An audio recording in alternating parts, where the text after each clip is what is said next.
Soy profesor de Derecho Constitucional de la Pontificia Universidad Católica del Perú, de la Facultad de Derecho de esta universidad y de su escuela de posgrado. El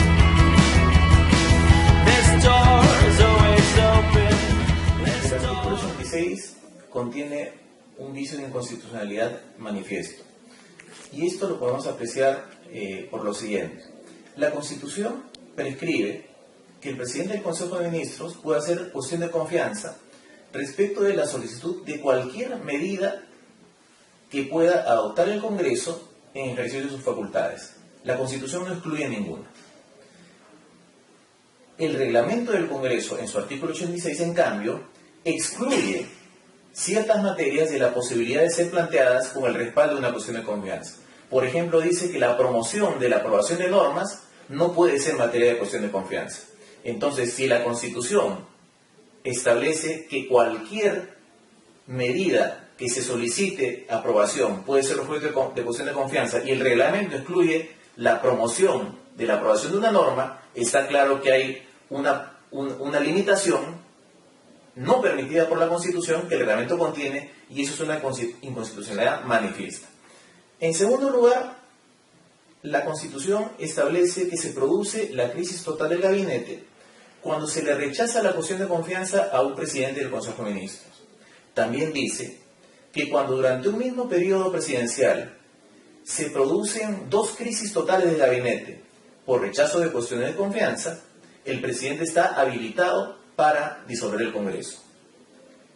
No coloca ningún límite, no coloca ninguna atingencia a las crisis totales. Cualquier crisis total, cualquier par de crisis totales, por rechazo de cuestión de confianza, habilitan al presidente a disolver. ¿Qué dice el reglamento del Congreso?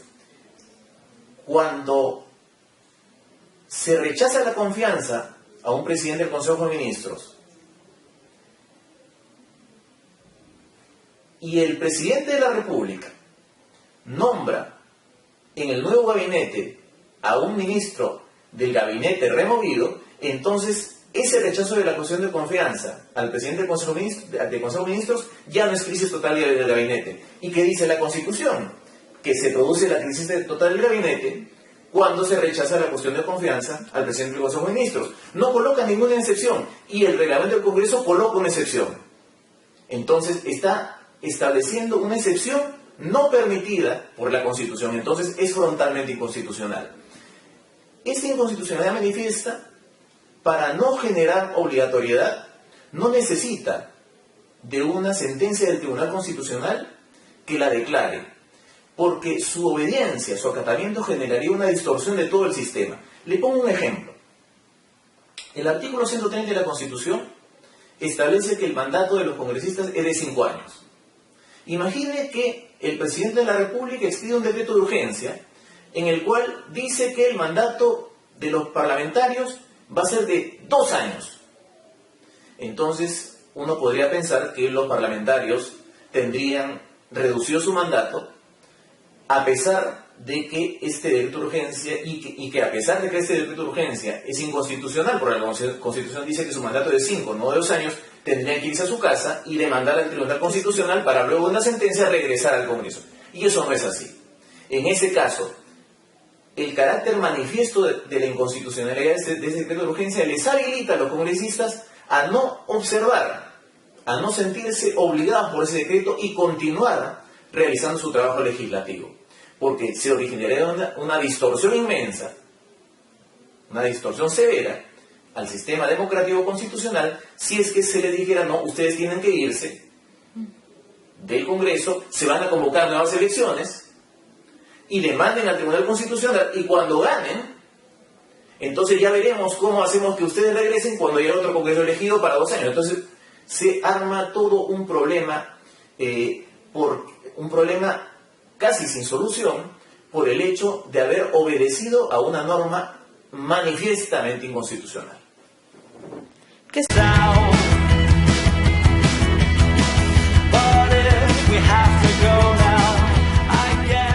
El día miércoles, el Congreso tiene 2 alternativas.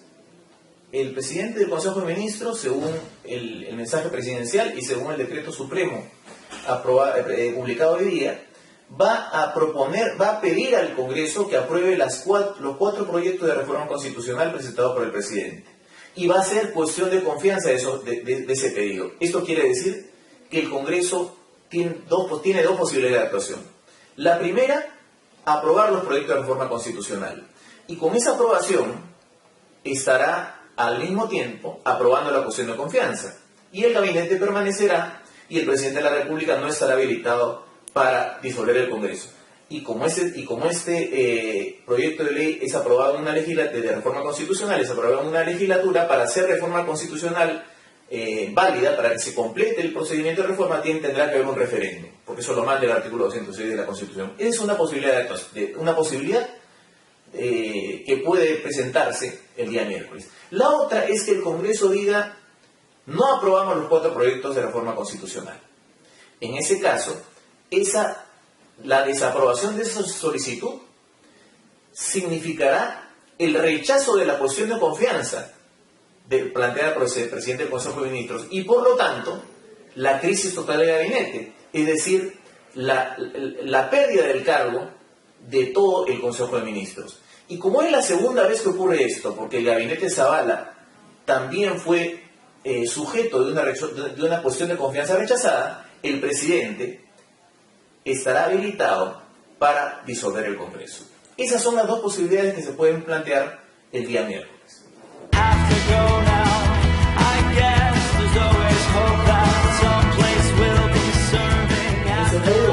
Uno es la facultad de observar las leyes, los proyectos de ley aprobados por el Congreso, lo que significa que una vez que se aprueba una ley por el Pleno, y se debe enviar al presidente, y este dentro de 15 días puede observar el proyecto de ley aprobado, devolverlo al Congreso para que se realice una nueva deliberación y votación. Y el Congreso, para superar la observación presidencial, deberá aprobar nuevamente el proyecto, pero con una mayoría, con un número de votos mayor al número legal de miembros del Congreso. Y otro mecanismo es uno que le permite al presidente incidir en la agenda parlamentaria, y es el derecho o la facultad de trámite preferente de los proyectos de ley que él presente. Y para que esta preferencia se produzca, él debe indicar que está presentando el proyecto de ley con carácter de urgencia. Y en ese caso, el Parlamento estará obligado a darle prioridad al trámite de ese proyecto. Esos son, por ejemplo, 2 mecanismos de contrapeso que tiene el presidente de la República.